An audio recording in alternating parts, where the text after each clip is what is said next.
Sources tell Times Now that India and China have completed disengagement at Depsang and Demchok. Sources say that disengagement is now complete. The talks will continue at the local commanders level. The patrolling will begin soon. The exchange of sweets will also be taking place tomorrow on the auspicious occasion of Diwali. The modality of the patrolling will also be decided between the ground commander. So that's the update coming in. Big update. This is 5 days after the bilateral meeting had taken place. A big development at the LAC. The disengagement process is now complete at Depsang as well as Demchok.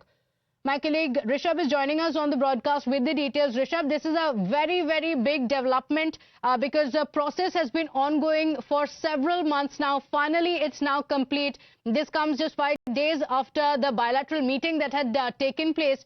And tomorrow, it's going to be a sweet ending, it looks like, with the exchange of sweets also expected. Take us through why this is so significant.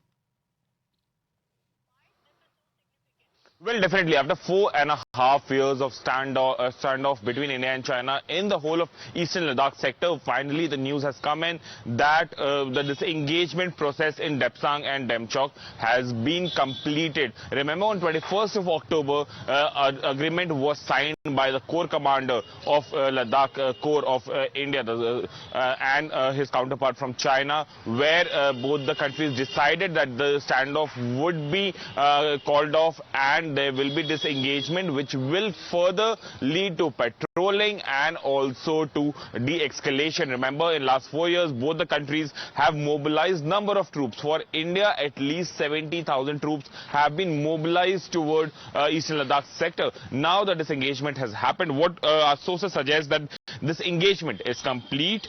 Talks will continue at the local commander level, and when we talk about local commander level, it will be basically brigadier and junior level officers, not the corps commander or divisional commander level officers, which means that the broader surety has been achieved, and now the nitty-gritties at every point will be discussed and will be ironed out. Apart from that, what we can confirm to our viewers that tomorrow we'll see exchange of sweets between Indian and Chinese soldiers in Eastern Ladakh. Remember, since 2020, we haven't seen the Diwali exchange of sweets between India and China, or for that matter, any other occasion. Also, tomorrow finally we'll see it after 4.5 years. Apart from that, what we are also given to understand that the verification is in progress. And when we say verification, it means that Indian side platoon will go toward the engaged Chinese side and clarify that whether there is any structure or not, or as per protocol they have been removed. Similarly, Chinese side will come toward India and see if India has removed all the promised structures, be it tents, be it trampolines, be it other structures. If once that verification is done, the local commanders will discuss upon the patrolling. And we have been telling our viewers that how the patrolling will take place. There are 3 things that we need to understand. First, the patrolling will happen as per the convenience of both the sides. So which means when India goes out for patrolling, India will inform the other side. Similarly, when China comes for patrolling, they will inform India about the same, so that there is no confusion, no clashes. The number of troops in one patrolling unit cannot exceed 14 from both the sides. Remember, in Galwan, A, there was a confusion, B, the number of troops were much, that led to the clashes as well. C, there will be patrolling twice a month, which means every alternate week there will be patrolling. Also, there will be coordinated patrolling in some areas.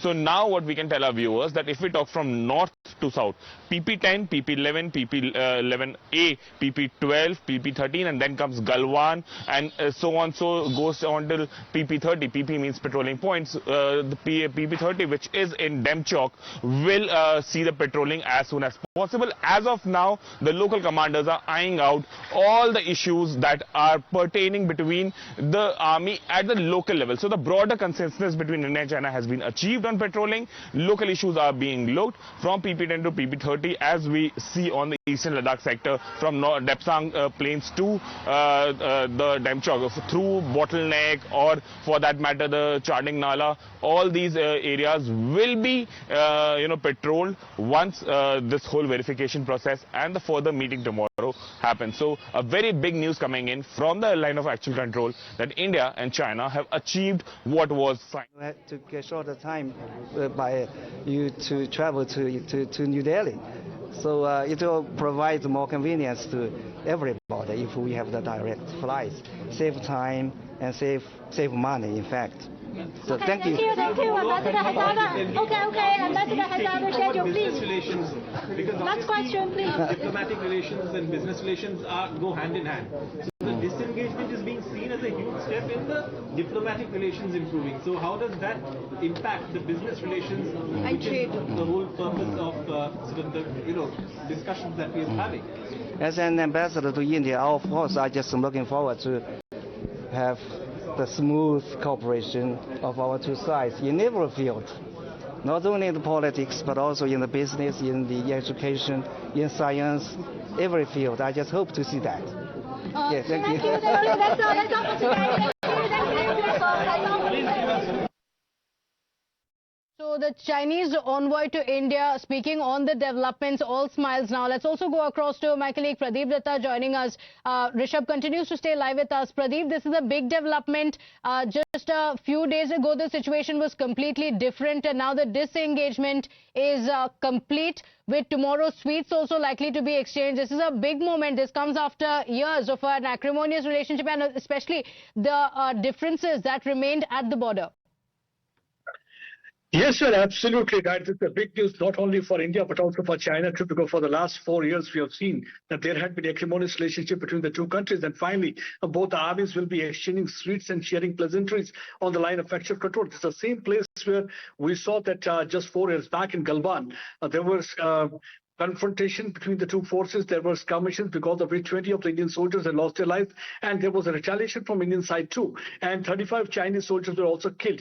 And since then there was no breakthrough. There was a standoff continuing, and finally just 5 days after Xi Jinping and Prime Minister Narendra Modi had a bilateral at Kazan in Russia during BRICS summit, and after that we have seen that things seem to be changing on ground. And finally this engagement has been complete, because Times Now was the only channel to break this news in the morning that almost it's complete, and it was a matter of just only the declaration from the sources side that it has been completed. But now the modalities for the patrolling is to be decided by the commander. The modalities in just a moment. Pradeep, I request you to stay with us. We have Mr. Tejinder Tyagi, defense expert, joining us on the broadcast. Thank you for joining us, Mr.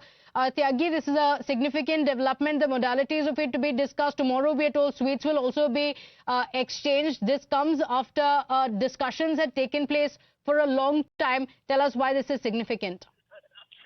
Ma'am, it is significant not only for the reason that China has retreated and agreed for disengagement, but the beauty lies in the fact that some time ago in the Corps Commander meeting, China's delegation had said that we will not discuss Depsang and Demchok. And now imagine that from specifically these two places, they have agreed for disengagement. As far as we are concerned, we have to be careful, because disengagement is not the only process which needs to be completed. After disengagement comes de-escalation, and after de-escalation, the third stage is the demilitarization. And after demilitarization, when the troops go back to the barracks, then we say that the situation is 100% complete. So till then, the trust deficit is to be increased. That is the thing on which we have to be watchful. Nevertheless, we should not take it as if China has done so under the threat of India. There is another dimension to it, and that dimension is Russia and the BRICS. Russia, when the Russian president met Chinese president in Beijing, they announced that we are now entering into a new era of partnership. And that new era of partnership was nothing but new world order. and the new world order beginning has been made in this BRICS meeting. Now, before coming to the BRICS meeting, China was pressurized by Russia. I feel so, by Russia. And so, just a day before, not even day before, a few hours before coming to BRICS, he announced that a solution will be sought for the border issue between India and China. Nevertheless, whatever Okay. has happened, it is good for India and China both. Because Okay. peace, yes. Okay, all right. Thank you so much for joining us. Thanking our reporters as well for joining us with those inputs. Big development, and we continue tracking how this is going to proceed here on. For the moment, we're shifting our focus to Karnataka, where Kannada actor Yash's big budget movie Toxic has run into some controversy after the Karnataka minister Ishwar Khandre claimed hundreds of trees have been felled